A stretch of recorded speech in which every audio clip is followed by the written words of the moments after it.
Health channel కు స్వాగతం. మనం ప్రముఖ వైద్యులు డాక్టర్ సమరం గారు రచించిన సంపూర్ణ ఆరోగ్యం అనే పుస్తకం నుండి అనేక ఆరోగ్య అంశాలు తెలుసుకుంటున్నాం కదండి. ఈరోజు మలేరియా జ్వరం గురించి తెలుసుకుందాం. మలేరియా జ్వరం చాలా సాధారణంగా వచ్చే జ్వరం. జ్వరం దోమలు కుట్టడం వల్ల వస్తుంది. దోమలు లేకుండా పోతే మలేరియా కూడా లేకుండా పోతుంది. మలేరియాకి కారణమయ్యే క్రిములు 4 రకాలు. ఒకటి ప్లాస్మోడియం ఫాల్సిపారం, రెండవది ప్లాస్మోడియం వైవాక్స్, మూడవది ప్లాస్మోడియం మలేరియా, నాలుగవది ప్లాస్మోడియం ఓవాలే. మలేరియాకి కారణమయ్యే ఈ 4 రకాల క్రిములు దోమలు కుట్టడం ద్వారానే మనిషి శరీరంలోకి చేరతాయి.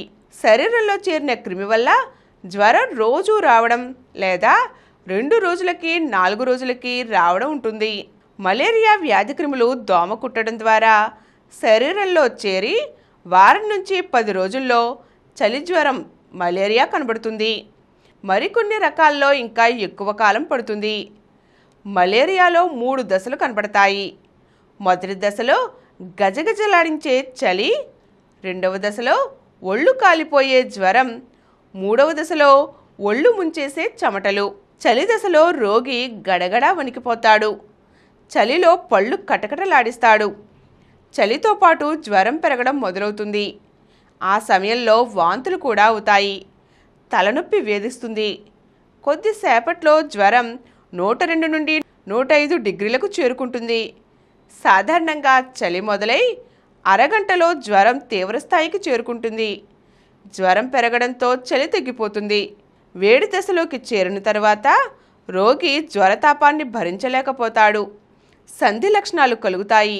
చలి దశలో వాంతులు కూడా ఉంటాయి.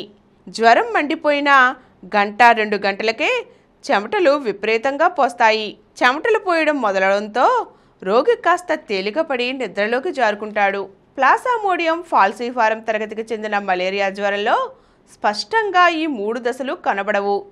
జ్వరం నిదానంగా పెరుగుతుంది. తలనొప్పి విపరీతంగా ఉంటుంది. వాంతులు కూడా విపరీతంగా అవుతాయి. అయినా రోగి పరిస్థితి పైకి విషమంగా కనిపించదు. అయితే ఉన్నట్లుండి ఒక్కసారిగా సీరియస్ అవుతుంది. ఒకే వ్యక్తిలో ఒక రకం మలేరియా కాకుండా 2 రకాలు కూడా కలిగి ఉండవచ్చు. మలేరియా జ్వరం వచ్చేవారిలో రక్తహీనత ఉంటుంది. వీరిలో స్ప్లీన్ కూడా పెరుగుతుంది. మలేరియా రావడం వల్ల చిన్నపిల్లలు ఎదగకుండా అవుతారు. గర్భిణీ స్త్రీలలో మలేరియా వల్ల గర్భస్రావం అయ్యే ప్రమాదం ఉంది. సెరెబ్రల్ మలేరియా వల్ల కోమా వచ్చే ప్రమాదం ఉంది. రోగి కోమాలోకి వెళ్ళినప్పుడు మలేరియాని గుర్తించి వెంటనే చికిత్స చేయకపోతే ప్రాణాపాయం కలుగుతుంది. మలేరియా వల్ల కొందరిలో మూత్రం నల్లగా వస్తుంది. మలేరియాలో అధికంగా రక్త కణాలు పగిలిపోవడం వల్ల ఇలా జరుగుతుంది. దీనినే బ్లాక్ వాటర్ ఫీవర్ అంటారు. రక్త పరీక్ష చేస్తే మలేరియా క్రిములు స్పష్టంగా కనపడతాయి.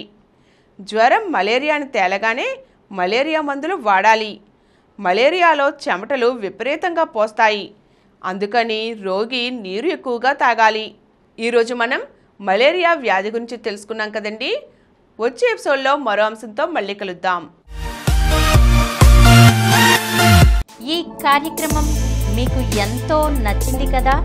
ఇటువంటి మరిన్ని వీడియోల కోసం అనతి కాలంలోనే 20 కోట్లకు పైగా వ్యూస్ సాధించిన సమరం ఛానల్ సమర్పించు సమరం హెల్త్ ఛానల్కు సబ్స్క్రైబ్ చేయండి, లైక్ చేయండి, మీ ఫ్రెండ్స్కి షేర్ చేయండి. అలాగే ప్రక్కనున్న గంట సింబల్ని ప్రెస్ చేయడం మర్చిపోకండి.